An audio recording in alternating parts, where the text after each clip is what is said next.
नमस्कार दोस्तों, स्वागत है आप सभी का यूजीसी नेट गुरुकुल के इस डिजिटल प्लेटफॉर्म पर। स्टूडेंट्स, आरपीएससी असिस्टेंट प्रोफेसर का एक और पेपर आज हो गया है। वैसे आज अलग अलग पेपर थे। आज जो पेपर थे उसमें अगर मैं बात करूं कि आपका इंग्लिश का पेपर था, आपका जूलॉजी के स्टूडेंट्स हैं उनका पेपर था, आपके फिजिक्स का पेपर था और एक म्यूजिक के पेपर था। तो स्टूडेंट्स, जो आप लोगों से बातचीत हुई, आपका जो फीडबैक रहा पेपर को लेकर, उसको लेकर अपन आज की वीडियो में चर्चा करने वाले हैं। स्पेशली अंग्रेजी के बच्चे जो हैं, जिनकी संख्या थोड़ी सी ज़्यादा थी, उनको लेकर अपन चर्चा करेंगे।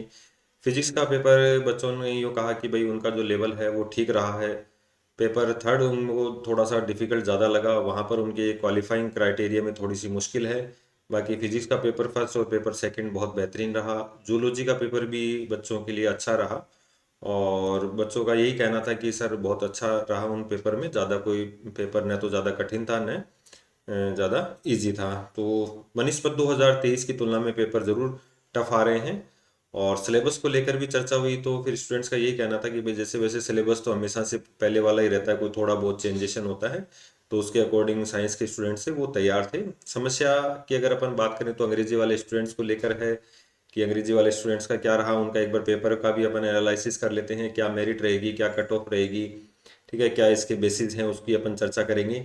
उससे पहले थोड़ी सी आपको एक जानकारी भी देनी थी कि जो ऐसे स्टूडेंट जिनका नेट जेआरएफ क्लियर नहीं है, नेट जेआरएफ क्लियर करना चाहते हैं या अगली असिस्टेंट प्रोफेसर वैकेंसी के लिए अपनी तैयारी करना चाहते हैं, तो उनके लिए हमारा जो एप्लीकेशन है जेआरएफ अड्डा, वो आप डाउनलोड कर सकते हैं। वहाँ पर आप लोगों के लिए डेली फ्री टेस्ट हैं, फ्री पीडीएफ हैं, फुल लेंथ की मॉक टेस्ट है और फ्री काउंसलिंग सेशन है। और 8,000 से अधिक प्लस हमारे जो है सिलेक्शन आप लोगों को वहाँ पर देखने को मिलेंगे। आप जाइए, एक बार अनुभव कीजिए और उसके बाद डिसाइड कीजिए कि आपको कितना हेल्प करेगा जेआरएफ अड्डा एप्लीकेशन। वैसे काफ़ी हेल्पफुल है आप लोगों के लिए। तो थोड़ी सी अगर अपन पेपर को लेकर चर्चा करें तो आज का जो अंग्रेजी का पेपर था, फिजिक्स का पेपर था, जूलॉजी का पेपर था और म्यूजिक का पेपर था, तो ऐसे स्टूडेंट्स को मैं थोड़ा सा ये बताना चाहूँगा कि आप लोगों का जो क्राइटेरिया रहेगा क्वालिफिकेशन का या एग्ज़ाम को क्वालिफाई करने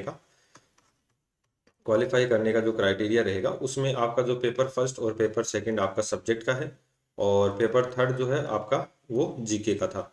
तो जीके के आप लोगों को 36% लाने नंबर जरूरी थे, यानी कि आपके जो क्वेश्चंस की संख्या थी वो 50 थी और आपके यहाँ पर 18 नंबर आने जरूरी थे। सॉरी, क्वेश्चन तो 100 थे और नंबर जो है वो 50 नंबर का पेपर था, तो 18 नंबर आपको लाने जरूरी थे। यहाँ पर आप लोगों के लिए 150 क्वेश्चन थे और आप लोगों के लिए यहाँ पर जो है 75 मार्क्स का ये पेपर था। तो 75 में से जो 36 का क्राइटेरिया था, 36% इजक्वल टू यानी कि 27 नंबर लाने थे। और यहाँ पर भी अगर मैं बात करूँ 36% इजक्वल टू 27, ये मैं सभी की बात कर रहा हूँ। ये मैं बात कर रहा हूँ फिजिक्स की, यहाँ पर मैं बात कर रहा हूँ जूलॉजी की और यहाँ पर मैं बात कर रहा हूँ आप लोगों के लिए इंग्लिश की। ठीक है, इन तीनों पेपर की मैं बात कर रहा हूँ। तो यहाँ पर अगर अपन बात करें तो 27 और 18, ये तो है आपका क्वालिफाइंग क्राइटेरिया। अगर इसको ओवरऑल टोटल करते हैं तो अपन 72, लेकिन ये 72 बनता है 36%। यहाँ पर आरपीएससी कहती है कि आपको ओवरऑल 40% नंबर लाने जरूरी हैं। तो यानी कि आपके 200 में से अगर 80 नंबर आते हैं तो आप इसके लिए क्वालिफाई कर पाते हैं। सबसे महत्वपूर्ण बात, तो एक तो जल्दी से कमेंट करके बताना कि क्या आप लोग 200 में से आपके 80 नंबर आ रहे हैं या नहीं आ रहे हैं। अगर आपके 80 नंबर नहीं आ रहे हैं तो आप एग्जाम की दौड़ से बाहर हैं। बिल्कुल 101% मैं आपको यहाँ पर ये बात कहूंगा कि यदि आपके 80 नंबर नहीं आ रहे हैं तो आप इस दौड़ से बाहर हैं। यदि ऐसे स्टूडेंट्स जो प्रत्येक पेपर में उनके 36 और 36% नंबर नहीं है, तो भी आप लोग दौड़ से बाहर हैं। लेकिन लेकिन लेकिन ऐसे स्टूडेंट जिनका पेपर बाकी है, उन स्टूडेंट से मेरी रिक्वेस्ट है कि आपको पेपर देकर आना जरूरी है। आरपीएससी का रूल भी है, अगर पेपर नहीं दोगे तो आपकी जो है ओटीआर वो ब्लॉक कर दिया जाएगा। इसके अलावा दूसरा, ये तो चलो खुल भी जाएगा, 700 रुपये एक्स्ट्रा देके आप खुलवा सकते हो, लेकिन सबसे महत्वपूर्ण बात कि आपको जो पेपर का अनुभव होगा, एग्जाम हॉल का जो प्रेशर जो हैंडल करने का जो अनुभव होगा, वो आपके लिए अद्भुत होगा। तो इसलिए मेरी आपसे रिक्वेस्ट है कि आप लोगों को एग्जाम देकर आना है। तो ये इंग्लिश, जूलॉजी, फिजिक्स के बच्चों के लिए है, यदि आप ये क्राइटेरिया क्लियर कर रहे हैं। और 2023 के बाद जो असिस्टेंट प्रोफेसर की वैकेंसी हुई है या फर्स्ट ग्रेड सेकंड ग्रेड के जितने भी पेपर हुए हैं, आप उनका देखना।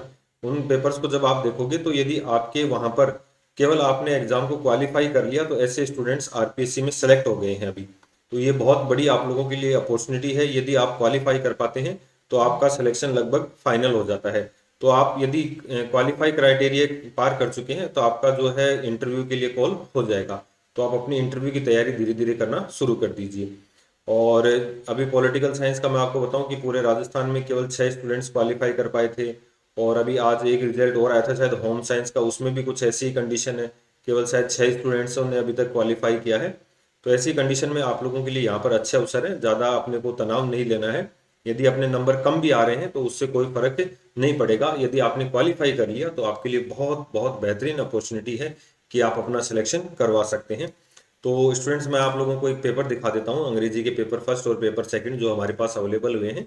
फिजिक्स, जूलॉजी और जो पेपर हैं उनको अगर अवेलेबल होते हैं तो उनकी भी अपन चर्चा करेंगे। लेकिन बाकी जो क्राइटेरिया है वो यही रहेगा। और लगभग आपने यदि सब्जेक्ट्स का, तो मैं ये मान के चलता हूँ कि आप लोगों ने यदि यहाँ पर आप 80 प्लस हैं और 100 के आसपास हैं, 100 सवा 100 या 100 105 नंबर आपके आसपास हैं, तो आप लोग बेहतर कंडीशन में हैं फिलहाल आरपीएससी के पैटर्न के अकॉर्डिंग। ठीक है, तो ये आप लोगों के पास बेहतरीन अपॉर्चुनिटी है, ये आप अपनी तैयारी को जारी रखिए। ठीक है, जो हमारा ऑफिशियल ऐप है जेआरएफ अड्डा एप्लीकेशन, उसके लिए जो सोशल मीडिया प्लेटफॉर्म है, आप अधिक जानकारी के लिए इनको फॉलो कर सकते हैं। ठीक है, तो थोड़ा सा अंग्रेजी के पेपर को लेकर अपन चर्चा कर लेते हैं। ये इंग्लिश का जो पेपर फर्स्ट था, तो स्टूडेंट्स का ये कहना था कि थोड़ा सा ये लेंदी रहा पेपर स्टूडेंट्स के लिए। ठीक है, जो हमारे फीडबैक आपने देखे होंगे जब हम बच्चों ने डायरेक्ट लिए हैं, तो और हमेशा से यही होता है, देखो फर्स्ट पेपर या सेकंड पेपर में से एक पेपर आपका लेंदी होता है और एक पेपर आपका थोड़ा सा इजी होता है। ठीक है, तो ये पेपर सेकंड था। तो आप लोगों का इसमें क्या रिव्यू है, आप लोग जरूर कमेंट करके बताइए। और स्टूडेंट्स का थोड़ा सा ये भी कहना था कि 2023 की तुलना में जो ये पेपर आए हैं ये थोड़े से टफ रहे हैं। ठीक है, और पेपर थर्ड स्टूडेंट्स का बहुत भारी हुआ है। मतलब उस पेपर की क्या कहना उन लोगों को कि अगर वो क्वालिफाई हो जाता है तो उनके लिए अच्छी बात है, तो उनके जो है सिलेक्शन के चांस ज़्यादा हो सकते हैं। तो काफ़ी बेहतरीन पेपर रहा। वैसे कोई इसमें पेपर जो था वो लेंदी था एक पेपर, और एक पेपर आप लोगों के लिए इजी था। ठीक है, तो कमेंट में आपको बताना है कि आपको कैसा पेपर लगा, कौन सा पेपर आपके लिए इजी था, कौन सा टफ था। ठीक है, और कुछ स्टूडेंट का यूँ कहना था कि सर पेपर सेकंड है वो थोड़ा सा उनके लिए टफ रहा। यहाँ पर आपको एक जानकारी और दे दूँ, जो इनकी आंसर कीज हैं वो अपने जो जेआरएफ अड्डा एप्लीकेशन, जेआरएफ अड्डा का यूट्यूब चैनल है, उसके ऊपर भी आप लोगों के लिए जल्दी अवेलेबल हो जाएंगी। और कोशिश करेंगे अगर यूजीसी नेट गुरुकुल पे अवेलेबल हो सकी, लेकिन जेआरएफ अड्डा या यूजीसी नेट गुरुकुल दोनों में से आप लोगों के लिए एक चैनल पर आंसर की अवेलेबल हो जाएंगी। ठीक है, कल तक जो है शायद एक पेपर की आप लोगों को आंसर की वहां पर अपन अपलोड कर देंगे। तो वहां से आप लोग जो इंग्लिश के पेपर की जो है वो आंसर की चेक कर सकते हैं। ठीक है, इसके अलावा स्टूडेंट्स यदि आपकी कोई भी क्वेरीज हैं तो आप हमें बता सकते हैं।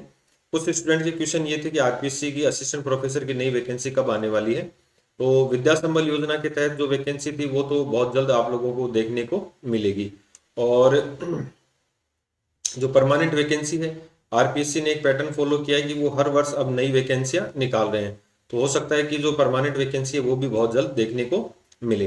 ठीक है, और इसके अलावा यदि आपके और भी कोई क्वेरीज हैं तो आप पूछ सकते हैं।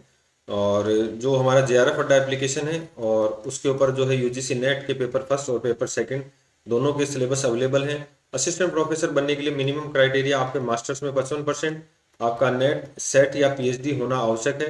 तो नेट और सेट का सिलेबस एक होता है। यदि आप इसकी किसी भी स्टेट से तैयारी कर रहे हैं तो आप लोगों के लिए वहाँ पर ये पेपर जो है यूजीसी नेट, जेआरएफ का, नेट का और जेआरएफ का पेपर हमारे जो ऑफिशियल ऐप है जेआरएफ अड्डा एप्लीकेशन पर अवेलेबल रहेगा।